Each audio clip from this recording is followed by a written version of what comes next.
Welcome to Btekt. David here, coming at you from IFA 2019 in Berlin. Make sure that you're subscribed and smash the like button for me, and let's get going. Huawei recently shared details about their newest in-house 7nm processing chip, the Kirin 990. This is the chip that will be inside the upcoming Mate X 5G folding device, and unlike the 5G chipset that's in the Mate 20X 5G, which incorporates the Kirin 980 processor next to a Belong 5000 5G modem, this new chip incorporates the modem and the processor on one single die. A couple of days ago, we were briefed on the Mate 20X 5G, and because of the Belong 5000 having to be placed next to the processing chip, concessions had to be made with that device when compared to the 4G version. They had to drop the headphone jack and one of the stereo speakers, as well as losing 800 mAh from the battery, dropping it from 5,000 mAh down to 4,200. So you can see the importance of reducing the overall footprint of the chipset. But as well as combining the 5G modem and the processor, this new chip from Huawei is extremely efficient. Lots of detail to get into, but before we do that, I want to say a big thank you to Direct Mobiles. 24 years of award-winning customer service, a really great place to look if you need a new phone. Make sure that you're subbed to Direct Mobiles if you want to find out what's hot and what's not at IFA 2019. Check in the video description below for their link, or search directmobiles.co.uk.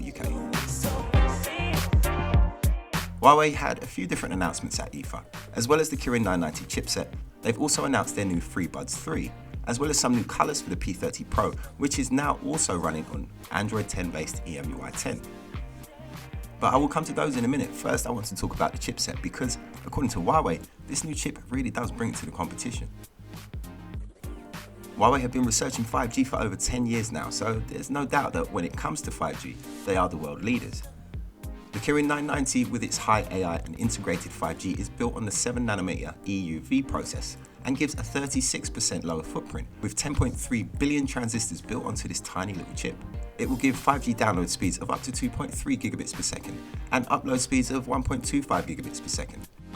Machine learning algorithms will shore up a weak 5G signal by combining it with 4G. The DaVinci architecture in the MPU uses 2 big cores and 2 tiny cores. The tiny cores are up to 24 times more efficient than the big cores, so when the device is performing tasks that do not require lots of processing power, the tiny cores will take over to save energy. The main processor uses 2 big cores, 2 middle cores and 2 little cores, allowing the chip to stay very energy efficient until more processing power is needed, then it will use a different set of cores. This new chip boasts a 16-core GPU based on the Mali G76 cores. It also has a 5th generation dual image signal processor, which gives DSLR level noise reduction with a 30% decrease. Dual domain video noise reduction gives a 20% decrease over the 980. This new chip will be able to give some very impressive video effects, such as being able to remove subjects from their background, allowing you to scale them up, scale them down, or remove them altogether. And it can lock onto multiple subjects at the same time. A very handy video tool. This is a pretty technical video. I mean, I could go on with more detail, but to be honest, it's kind of making my head hurt. So let's move on to the new colours for the P30 Pro.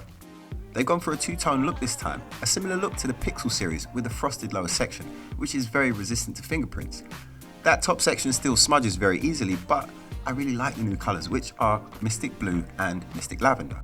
These 2 new handsets are also running EMUI 10, the latest version of Huawei's operating scheme based on Android 10. My time with these devices was pretty short, so I didn't get to explore the software as much as I would have liked to, but it does have a refreshed look, which is most obvious in the camera app.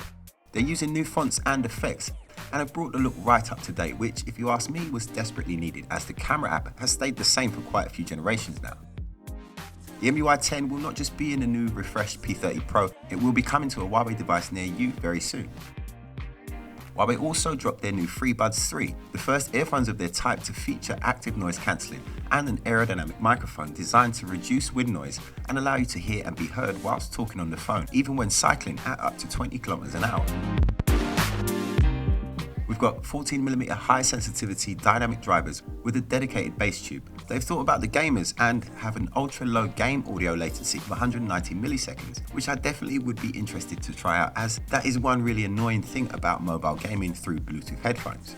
The charge time is 30 minutes, which is twice as fast as the AirPods 2, and this is powered by another new processor from Huawei, the A1, which is 5% smaller than the Apple H1, good for wearables as space is at a premium. It features a dolphin-shaped vocal cavity for focused and accurate sound. The intelligent noise cancelling gives you up to 15 decibel ambient noise reduction and can be adjusted for individual ears. The active noise cancelling uses a bone sensor to detect your voice and then compares it with the ambient noise around you to get you that 15 decibel reduction. Ultra high definition Bluetooth transmission protocol gives you 28% better transmission, and even non-compressed audio files can be transmitted. As usual, Huawei have impressed with their innovative approach to solving problems. Make sure that you stay tuned to Btekt, as we'll be giving proper reviews of these products very soon, and we'll have more from the show floor at IFA throughout the coming week. So make sure that you smash the like button, leave me a comment, and subscribe for more. If you're feeling the stuff that we do on Btekt, then make sure that you follow me on Facebook, Instagram, and Twitter. It's at Btekt, and I will see you next time. My name's David, and this is Btekt.